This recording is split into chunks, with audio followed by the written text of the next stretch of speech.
여러분 안녕하세요. 라디오 정보시대 박재효입니다. 유방암은 현재 우리나라에서 갑상선암 다음으로 호발하는 여성암이고 발생률도 지속적으로 증가하고 있습니다. 유방암에 대한 관심 또 공포가 커지면서 유방검진이 늘고 있는데요. 그로 인해 양성 종양, 혹의 발견도 빨라진 것 같습니다. 여성이라면 한 번 정도 자가진단을 해보게 됐을 텐데요. 자가진단을 하다가 멍울이 만져진다면 유방암을 의심하고 질에 겁부터 먹는 경우가 많습니다. 하지만 멍울이 있다고 해서 모두 유방암이 되는 것은 아니고요. 섬유선종일 경우에도 멍울이 생길 수 있다고 합니다. 이외에도 유방암으로 의심되는 유방질환이 다양하기 때문에 자가진단으로 본인이 혼자 판단하는 것보다 전문의의 정확한 진단이 필요하겠습니다. 라디오 정보시대 오늘 외과 상담 시간 마련합니다. 양성 유방질환인 섬유선종 그리고 유선염에 대해서 전문의의 도움말 들어보도록 하겠습니다. 여러분의 상담 전화도 받습니다. 유방암, 유방질환, 각종 갑상선 질환과 관련해서 상담 받으실 수 있습니다. 광주 전화 383국에 9993번 또는 383국에 9994번 두 대의 전화 11시 40분까지 이용하시면 되겠습니다. 문자 상담을 원하시는 분은 휴대전화 샵 2870번 누르시고 궁금하신 내용 휴대폰 문자 메시지로 보내시면 됩니다. 단문은 50원, 장문은 100원의 이용료가 있습니다. 오늘 외과 상담입니다. 도움말 드리기 위해서 광주 현대병원 외과 유방갑상선암센터 김혜경 원장께서 나오셨습니다. 원장님 안녕하세요. 안녕하세요. 네. 본인이 자가진단하면서 뭔가 가슴에서 단단한 멍울이 만져진다면 대부분 여성들이 유방암을 먼저 생각하고 덜컥 겁부터 나게 될 텐데 생소하겠지만 유방암 외에 유방질환이 다양하다고 들었습니다. 그중에서 가장 흔하게 발병한다는 섬유선종 어떤 질환인지 먼저 설명해 주시죠. 네, 저희가 환자분들에게 설명을 드릴 때 이제 쉽게 이해할 수 있도록 그 자궁은 근육기관이지 않습니까? 네. 그래서 근종이 잘 생기거든요. 근데 유방은 젖을 만드는 선이기 때문에 선종이 잘 생깁니다. 네. 그러니까 갑상선 같은 경우에도 선이기 때문에 선종이라고 얘기를 하거든요. 네. 대개는 20대나 젊은 여성들에게 많이 발생을 하는 편이고요. 그 동글동글하게 움직이는 종물로 많이 병원을 내원을 하시게 됩니다. 대개 저희가 수술을 해서 꺼내보면 꼭 감자 같은 모양으로 생겨 있습니다. 네. 크기는 어느 정도나 되나요? 다양한가요? 대개 발견 당시 크기는 굉장히 다양합니다. 네. 가장 많은 크기는 1cm에서 2cm 사이가 가장 많거든요. 네. 근데 때로는 5cm에서 6cm, 또 뭐 가장 클 때는 10cm 이상도 올 때가 있습니다. 네, 이렇게 큰 선종이 만약에 만져진다면 정말 이게 유방암이 아닐까 정말 걱정을 많이 하시게 될 것 같은데 그래서 유방암과 오인을 하는 경우가 많다고 들었어요. 어떻습니까? 환자분들이 유방에 혹이 만져지시면 네. 유방암부터 걱정을 하시는 건 맞습니다. 되게 진료를 딱 받으러 오시면 얼굴이 하얗게 돼가지고 걱정을 네. 하고 오시는 경우가 그렇죠. 많거든요. 대개는 양성 종양은 주변 조직을 그냥 밀면서 자라고 피막을 형성하면서 안에서만 크기 때문에 잘 움직이는 종물로 발견이 됩니다. 네, 잘 움직인다고요? 예. 하지만 유방암 같은 경우에는 주변 조직으로 침투를 하려는 성질이 있거든요. 침투를 하다 보니까 고정이 되어 있고 네. 또 동그랗게 형태가 좀 분명하게 만져지는 게 아니라 약간 이 부위가 좀 딱딱해진 것 같다. 네. 이런 느낌으로 많이 오시게 됩니다. 네. 하지만 가끔은 유방암도 동글동글하게 만져질 때가 있고 또 그 섬유선종도 모양이 안 예쁠 때가 있으니까 전문의의 진찰을 받아보시는 게 중요하겠습니다. 네.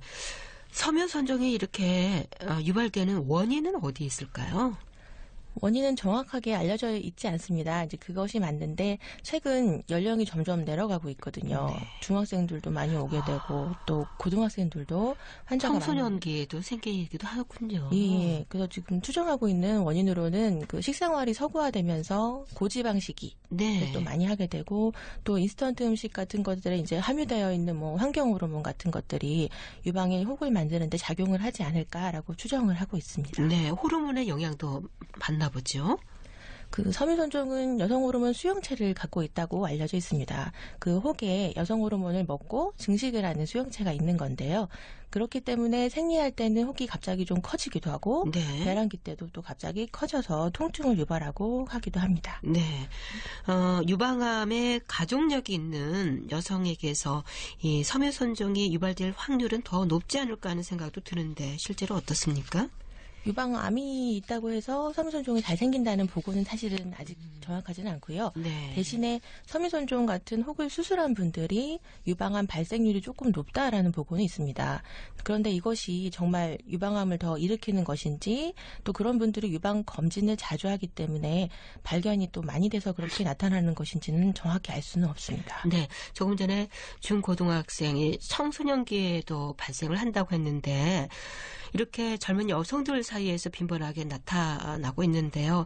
이 섬유선종이 발견되면 유방의 형태가 어느 정도는 변형이 되지는 않나요? 어떻습니까?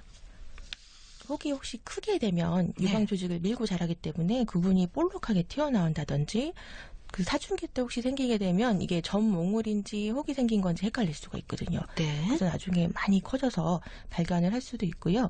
대개는 유방이 크신 분들은 잘 못 느낍니다. 그래서 5cm, 6cm 될 때까지 모르고 있다가 뒤늦게 오시는 분들도 있고 작은 분들은 유선이 얇으니까 또 볼록 튀어나오고 유방이 좀 자꾸 움직이고 통증도 생겨서 내원을 하시는 경우가 많습니다. 네, 이 섬유선종이 저절로 크기가 작아지기도 하나요? 호르몬 영향을 받는 혹 중에 하나라고 하기 때문에 저희가 관찰을 해보면 임신 중에는 좀 커지다가 수유할 때는 좀 줄어드는 경향이 있고요. 네. 또 그 생리가 끊어지는 폐경기가 되면 발병도 좀 줄어들고 크기도 좀 작아지는 경향이 있습니다. 네. 섬유선종이 있을 때 그 증상은 어떻게 나타납니까? 대개는 움직이는 혹이 만져져서 오시는 경우가 많고요. 이것이 생리할 때는 좀 커졌다가 또 생리가 끝나면 작아지니까 목물인가? 라고 이제 오인을 하셨다가 크기가 이제 점점 커지고 또 정말 그 우리가 구슬이 유방 속에서 움직이는 느낌을 받거든요. 이런 증상으로 병원을 많이 내원을 하시게 됩니다. 네. 월경 전에 가슴이 아픈 유방통을 겪는 경우가 많다고 하는데 월경 전에는 정상적인 몸의 신호겠지만 섬유선종이 있을 경우에도 월경 전에 또는 비주기적으로 통증이 있을 수 있다면서요. 어떻습니까? 월경 전에 생기는 유방통은 원래 정상적인 통증이라고 하긴 하는데요. 대개는 월경 전후로 5일 정도 생기는 것은 정상적이지만 이렇게 증상이 지속되면 좀 비정상적이라고 얘기를 합니다. 섬유선종이 있는 경우에는 이 월경 때 유방이 커지면서 혹이 같이 커지기 때문에 주변 조직을 밀고 자극을 하게 됩니다. 네. 그래서 통증이 더 심해졌다가 또 월경이 끝나면 작아지면서 좀 통증이 덜해지는 증상을 겪을 수는 있습니다. 네. 라디오 정보시대 매주 금요일 건강상담 시간인데요. 오늘은 외과 상담입니다. 궁금한 점은 광주전화 383국에 9993번 또는 383국에 9994번으로 문의하시면 되겠습니다. 듣고 계시는 지금 시각은 11시 18분입니다. 살아있는 생활정보 KBS 광주 제1라디오 라디오 정보시대. 생활 속의 새롭고 유익한 정보와 궁금증 라디오 정보시대가 채워드립니다. 꼭 알고 있어야 할 법률 상식부터 한방 경제, 여러 가지 민원 정보와 건강에 대한 올바른 정보, 또 각 분야의 다양한 생활 정보로 여러분 곁을 찾아갑니다. 방송 중 참여를 원하시는 분들은 383-9993, 9994번을 이용하시면 됩니다. 또 인터넷으로도 상담을 받습니다. KBS 광주 제1라디오 라디오 정보시대에 접속하시면 전문가로부터 답변을 들으실 수 있습니다. 생활 속에 꼭 필요한 모든 정보와 궁금증, KBS 제1라디오 라디오 정보시대가 해결해드립니다. 라디오 정보시대는 매주 월요일부터 금요일 여러분을 찾아갑니다. 라디오 정보시대 오늘은 외과 상담 시간으로 진행하고 있습니다. 방송 중에 여러분의 상담 전화도 받습니다. 유방암, 유방질환, 각종 갑상선 질환과 관련해서 상담 받으실 수 있습니다. 광주 전화 383국에 9993번 또는 383국에 9994번 이용하시면 되고요. 휴대전화 문자메시지 원하시는 분은 휴대전화 샵 2870번 누르시고 궁금하신 내용 휴대폰 메시지 보내시면 됩니다. 단문은 50원, 장문은 100원의 이용료가 있습니다. 383국에 9994번 전화 받겠습니다. 여보세요? 네, 안녕하세요.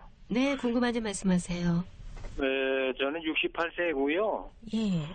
1년 전에 초음파 갑상선을 검사를 했는데,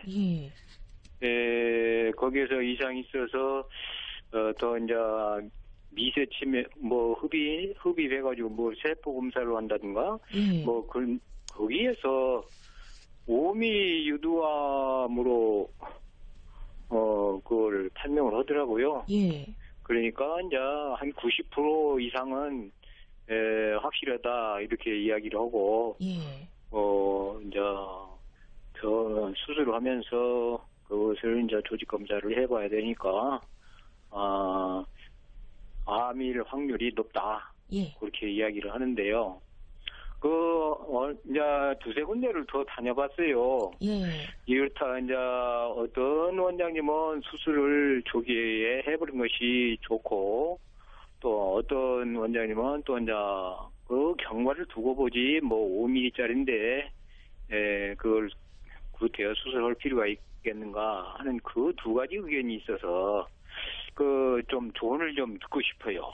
네. 아버님 요즘 갑상선 암 때문에 논란이 좀 많이 되고 있는데요. 이제 5mm 같은 유두암 같은 경우에는 저희가 위치에 따라서 위치가 굉장히 신경을 침범을 할 위험이 있다든지 식도를 침범할 위험이 있는 위험한 위치면 수술을 바로 하시라고 권유를 하게 되고요. 위치가 또 괜찮고 크기가 작으면서 임파선 전이가 없어 보일 때는 추적 관찰을 하기도 합니다. 대개는 작을 때는 그 갑상선을 전부 없애지 않고 반쪽만 수술하는 것도 가능하거든요. 그렇게 되면 나머지 반쪽이 있으니까 평생 약을 먹지 않아도 되고, 또 갑상선 전부 제거했을 때 나타나는 합병증이 굉장히 작습니다. 근데 요 암이 커져서 임파선 전이를 하게 된다든지, 또 혹시 좀 피막을 뚫고 나왔을 때는 갑상선을 전부 제거하셔야 되거든요.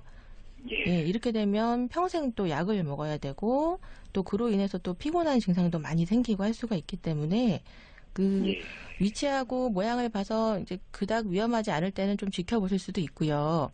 위치가 조금 잘하게 되면은 나중에 갑상선을 반쪽만 띌 것을 전부 제거할 가능성이 높겠다라는 생각이 들 때는 수술을 하시는 것도 괜찮습니다. 아주 긍정적으로 생각해야 되겠네요, 그러면. 아주 좋은 말씀 잘 들었습니다. 저는 상담해드렸는데요. 그러니까 어떤 분은 수술을 하는 게 낫다고 하시고, 어떤 전문의께서는 하지 않아도 괜찮다는 얘기를 했다면, 그 위치상으로 봤을 때 아주 나쁜 위치는 아닐 수도 있다는 생각도 들어요. 그럴 수도 있을 것 같습니다. 네, 그래도 일단은 추적 관찰을 계속 해보는 것이 좋을 것 같습니다. 라디오 정보 시대, 오늘은 외과 상담 준비하고 있습니다. 특히 양성 유방 질환인 섬유선종, 유선염에 대해서 자세히 알아보고 있습니다. 이 섬유선종은 양성이기 때문에 유방암으로는 발전하지 않을 거라는 생각도 드는데 어떤가요? 단순 섬유선종이 유방암으로 발전하는 경우는 거의 없다고 알려져 있습니다. 하지만 그 혹이 하나의 성분일 수도 있지만 여러 가지가 섞여 있는 경우도 있거든요. 이런 걸 보고 복합성 섬유선종이라고 하는데요. 사실 일반적인 조직 검사를 통해서는 이게 복합성인지 단순 섬유선종인지 알기가 좀 어렵습니다.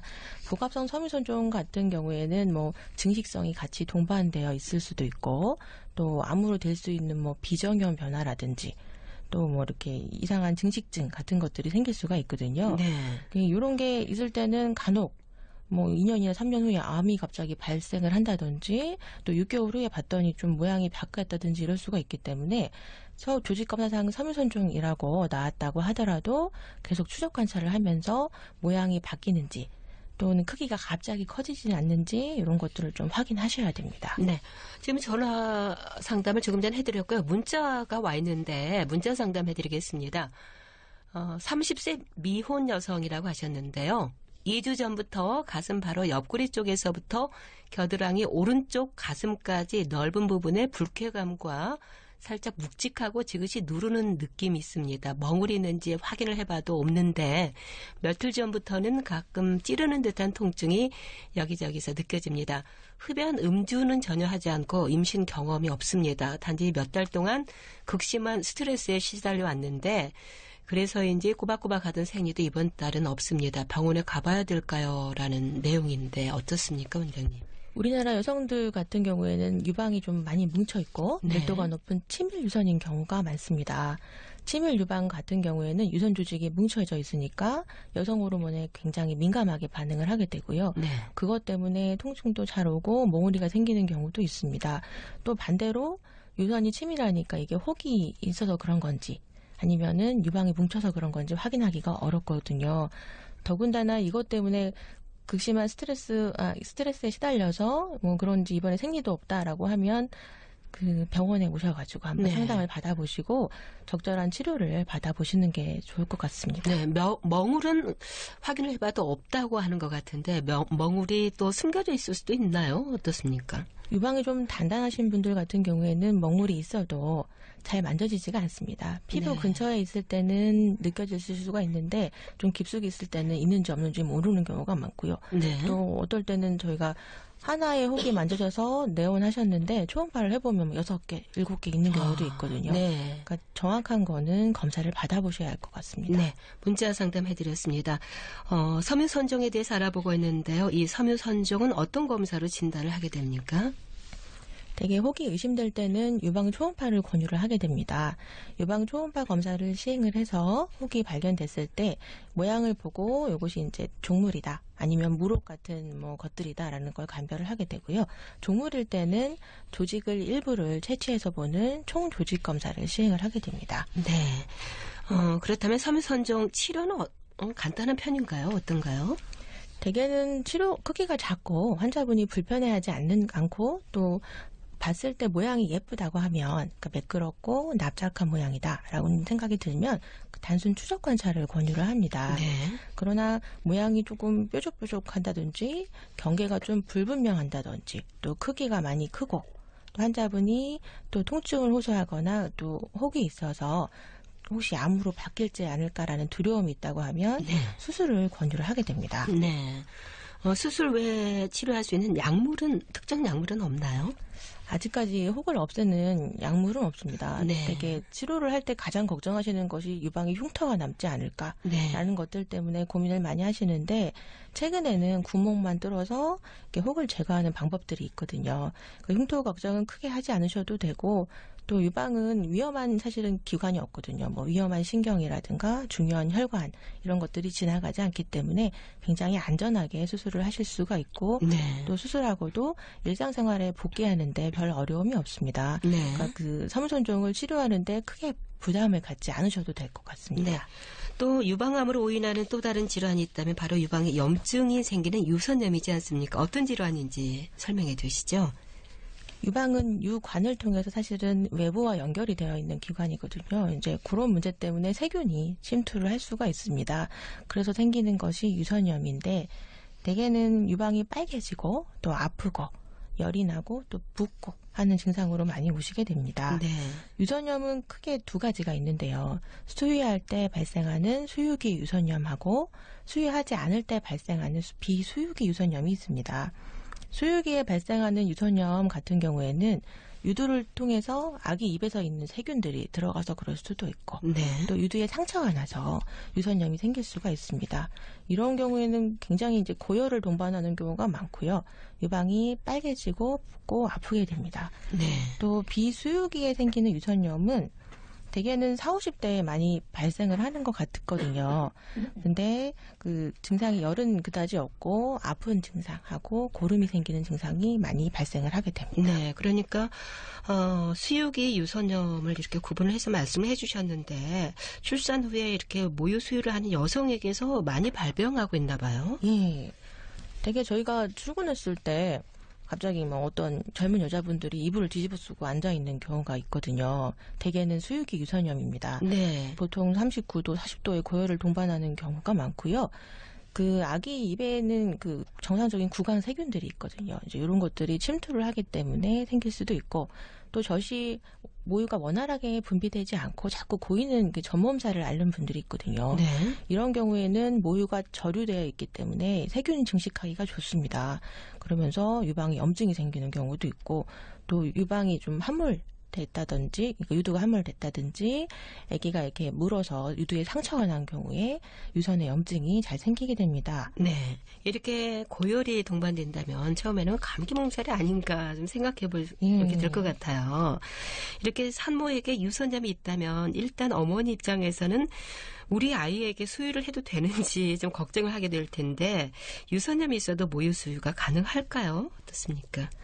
보통 유선염이 있을 때 치료의 기본은 젖을 비우는 겁니다. 네. 그러니까 그 젖을 완전히 빼줘서 비워주는 게 세균의 증식을 막고 치료를 하는데 도움이 되는데 어머니들이 걱정하시는 건 이 균이 아기한테 들어가서 혹시 아이를 잘못하지 않게 할까? 또 쓰는 약물이 또 아기한테 지장을 주지 않을까 걱정을 하시게 되는데요. 굉장히 그 세균의 양은 미미하고 아이의 입속으로 들어가기 때문에 아기한테 해를 끼치는 정도는 아니라고 생각을 합니다. 네. 그래서 보통은 수유를 하시라고 권유를 하고요. 저희가 약을 쓸 때 그 유선염이 심하거나 치료가 잘 안 되는 경우가 아니라면 수유가 가능한 약물을 쓰게 됩니다. 따라서 수유를 하시는 것이 그리고 젖을 자주 비워주시는 것이 치료에 도움이 됩니다. 네, 네. 비수유기 여성, 그러니까 일반 여성에게도 이 유선염이 발생할 수 있을 텐데 이런 유선염을 불러일으키는 원인은 어디에 있을까요? 비수유기에 생기는 유선염은 굉장히 사실 어려운데요. 그 원인도 다양하게 얘기를 하고 있습니다. 젖 나오는 관이 손상이 돼서 좁아졌기 때문에 생긴다라는 말도 있고요.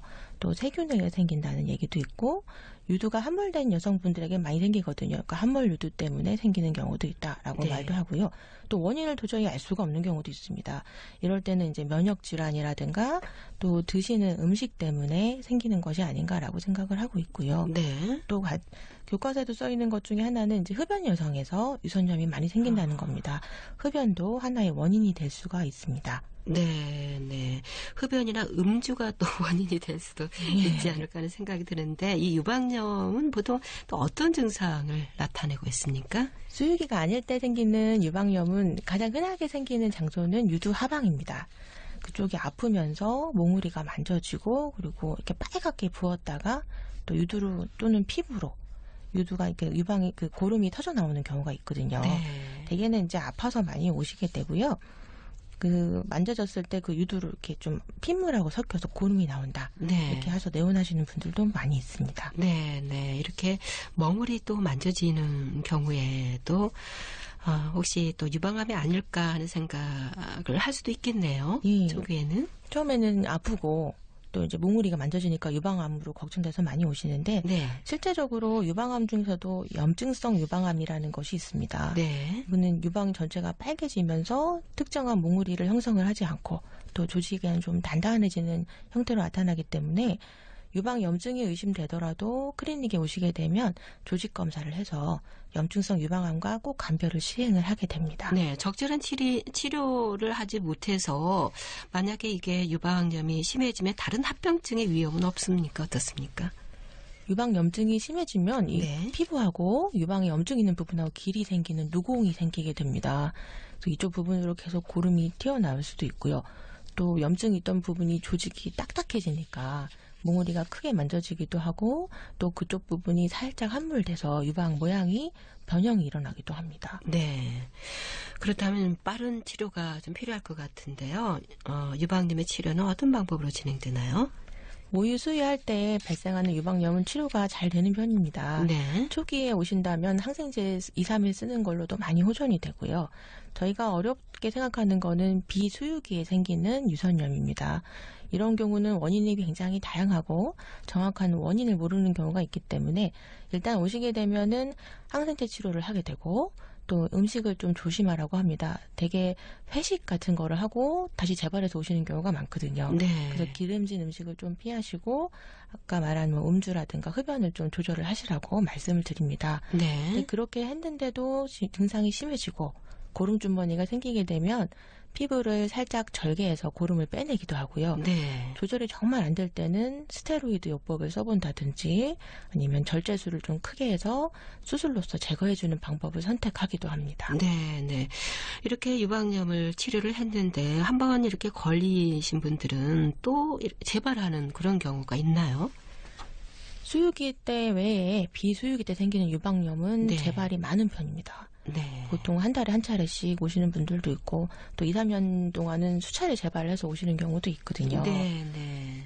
근데 식생활을 조금 관리를 한다면 재발률이 훨씬 더 적어지는 것 같습니다. 식생활과도 참 밀접한 관련이 있다는 생각이 듭니다.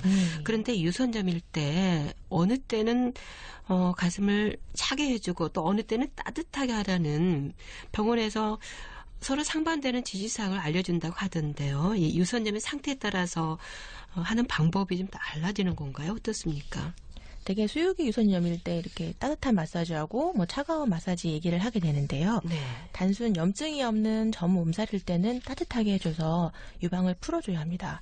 하지만 염증이 있을 때는 세균이 낮은 온도를 싫어하거든요. 네. 그래서 열도 빼주려는 목적도 있지만 세균 증식을 억제하려고 차가운 마사지를 해주라고 권유를 하게 됩니다. 네, 그렇군요. 문자 상담을 상당히 길게 보내오셨는데요. 잠깐 소개해드리겠습니다. 출산 후 일주일 후에 유방이 뭉치고 딱딱해서 마사지를 통해서 젖을 다 짜내고서야 모유 수유를 시작했습니다. 출산 한 달이 다 돼서 다시 아프기 시작하는데 아이가 젖물고 나면 찌릿하면서 화끈거리고 뭉치기에 마사지를 해줬지만 그때뿐이고요. 수유 후에 남은 모유 유축하고 나면 유방이 떨어져 나갈 듯이 쥐어짜는 듯한 통증과 또 화끈거림이 있습니다. 지금은 수유하고 유축 안 하고 있습니다. 유축하고 나면 더 아파서요. 그런데 유축을 안 할 수도 없고 하면 젖은 늘 테고 아이가 먹는 거에 전 양은 많고 물 종류는 단절 상태고요. 어떻게 해야 될지 또 만지면 알맹이 같은 게 있는 것 같습니다. 빨리 병원을 가봐야 되는 증상인지 상담을 하셨는데 어떻습니까? 대부분 수유하시는 분들이 겪는 이 고통 중에 하나입니다. 이 수유할 때 굉장히 어려운 점 중에 하나고 수축을 하고 나면 젖이 갑자기 다시 차면서 이렇게 찌릿한 증상, 통증이 생길 수가 있는데 네. 그것이 견디기가 힘들 정도로 화끈거리고 아프다고 하면 그 세균 감염이 좀 있을 수가 있거든요. 네, 네. 이렇게 증상이 심하실 때는 그 병원에 내원하셔서 상담을 받아보시는 것이 훨씬 좋을 것 같습니다. 네, 그렇군요. 수유기에 겪는 뭐 당연한 일이겠지 생각하지 마시고 치료를 일찍 받으시면 좋을 것 같은데 치료는 쉽게 할 수 있는 거지요? 되게 이제 어떤 원인 때문에 생기느냐 파악을 하는 게 가장 중요하고요. 가끔 우리가 모르는 뭐 이스트 감염이라든가 이런 것들이 동반되어 있을 수가 있기 때문에 이런 경우는 약물요법으로도 호전이 많이 되는 편입니다. 네. 모유를 수유했을 때 이런 증상들이 많이 생길 수 있기 때문에 이 유선염을 예방하기 위해서 특별히 좀 주의해야 할 점들이 있을 것 같습니다. 평소에 어떤 점을 주의해야 되는지 좀 자세히 설명해 주시죠. 보통 수유기 때 생기는 유선염은 유두가 상처가 나거나 세균이 또 침범해서 생기는 경우가 많이 있기 때문에 유두에 상처가 나지 않도록 관리를 해주셔야 되고 아기의 혹시 입안에 뭐 아구창 같은 병변이 있는지 확인을 해보셔야 됩니다. 네, 네. 또 젖이 많이 고여있고 뭉쳐있으면 염증이 생기기 좋기 때문에 젖을 충분히 비우고 마사지를 통해서 뭉친 부분이 없게 만들어주시는 게 좋겠습니다. 비수유기 유선염 같은 경우에는 그 함몰 유두인 경우에는 유두를 교정을 해줘야겠지만 그 외에 흡연하시는 분들이 많다고 하기 때문에 흡연자인 경우에는 금연을 하시도록 노력을 해야겠고요. 네. 너무 기름진 음식이라든가 음주 같은 것들도 이 유선염을 유발한다고 되어 있기 때문에 음식을 좀 조절을 하셔야 할 것 같습니다. 네, 네. 특히 수유기에 유두에 상처가 나지 않도록 좀 관리를 잘 하셔야 될 것 같습니다. 오늘 섬유선종과 유선염에 대해서 자세히 알아봤는데요. 건강한 가슴으로 지키기 위해서 샤워할 때 자가 검진을 한 번씩 해주는 것이 좋다고 들었습니다. 유방질환, 유방암과 관련해서도 상당히 중요한 얘기인 것 같은데 이외에 당부하고 싶은 말씀 있으면 끝으로 좀 해주시죠. 유방암과 유방질환이 늘고 있습니다. 이제 아마도 우리나라가 잘 살게 되면서 약간 서구화된 식사 습관이라든가 생활 습관을 갖기 때문이라고 생각을 하거든요. 네. 가장 예방할 때 좋은 방법은 신선한 제철 음식을 드시는 겁니다.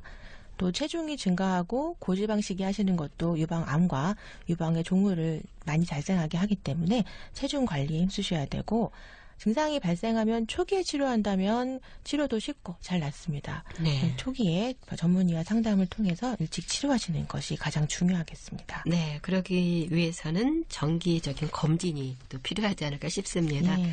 오늘 도움 말씀은 여기까지 듣겠습니다. 감사합니다. 감사합니다. 지금까지 광주 현대병원 외과 유방갑상선암센터 김혜경 원장께서 도움말 주셨습니다. 오늘 늦은 오후부터 비가 내리거나 또 눈이 내릴 것으로 예상되고 있습니다. 5mm 미만의 비 또는 눈이 시작되면서 밤에는 점차 확대되겠는데요. 외출하실 때 우산 챙기시고요. 건강하게 하루 보내시기 바랍니다. 라디오 정보시대 오늘 순서는 여기서 마칩니다. 즐겁고 평안한 주말 보내시고요. 다음 주 월요일 법률 시간으로 찾아뵙겠습니다. 함께해 주신 여러분 고맙습니다.